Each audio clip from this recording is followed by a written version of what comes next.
Narcissism आजकल बहुत trending एक जो है ना वो फेज बन चुका हुआ है। हर एक को लगता है कि उनका जो हस्बैंड है वो नार्सिसिस्ट है।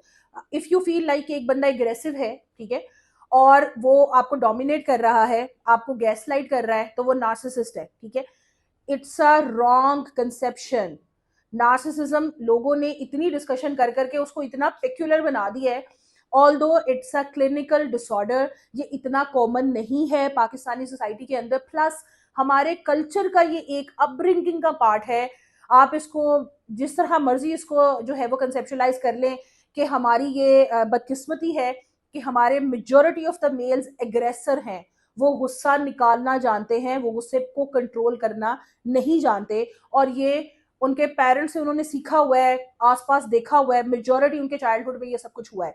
सो आज मैं कुछ इस पे डिस्कस करना चाहती हूँ बिकॉज मुझे बहुत से लोग ये बात कहते हैं कि हमारे हस्बैंड जो है वो हमें डोमिनेट करता है, अपने आप को सुपीरियर समझता है, ये करता है, वो करता है, वो नार्सिसिस्ट है।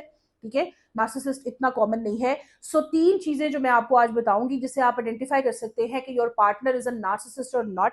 सबसे इंपॉर्टेंट चीज ये है कि नार्सिसिस्ट मेल्स या फीमेल जो भी हैं, जो बंदा नार्सिसिज्म में इन्वॉल्व है, वो बंदा कभी भी एम्पथेटिक नहीं होता। वो एम्पैथी शो नहीं करते। उनको सिंपली वर्ड्स में उनको आपसे हमदर्दी नहीं होती। ठीक है, वो इमोशनली आपके साथ कनेक्शन बिल्ड नहीं करते। ठीक है, उनका कोई लेना देना नहीं है।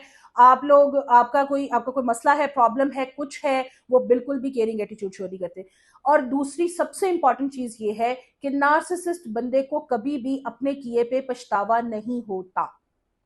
ठीक है, अगर आपको ये लगता है कि एक बंदा, फॉर एग्जांपल मेरे पास कुछ पेशेंट्स अब आते हैं तो वो कहते हैं कि हमें अगले बंदे ने हिट किया है, टॉर्चर किया है, और उसके बाद थोड़ी देर बाद जब उसका गुस्सा रिलैक्स होता है तो वो हमसे माफिया भी मांगता है।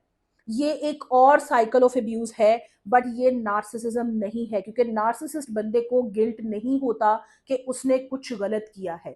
And third and the most important thing, आपके पास नार्सिसिस्ट बंदे के अंदर मूड शिफ्ट्स नहीं होते।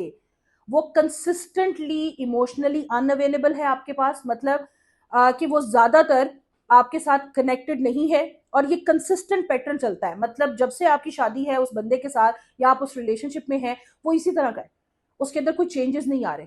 बनिस्बत इसके जब लोग डिस्कस होगा, होता ये है कि वो पार्टनर्स एक दूसरे के साथ कनेक्शन बिल्ड नहीं कर पाते, या उनको आदत होती है कि वो आपके साथ आपको डांट भी रहे हैं, अब्यूज कर रहे हैं, टॉर्चर कर रहे हैं, और उसके बाद वो माफिया मांगने लग जाते हैं। And they have no idea कि वो ऐसा क्यों कर रहे हैं। समटाइम्स हमारे पास जब कपल आते हैं तो वो डिस्कस करते हैं कि हाँ हमसे ये हरकत हो गई है, लेकिन हमें भी समझ नहीं आई कि हम ऐसा क्यों कर रहे हैं।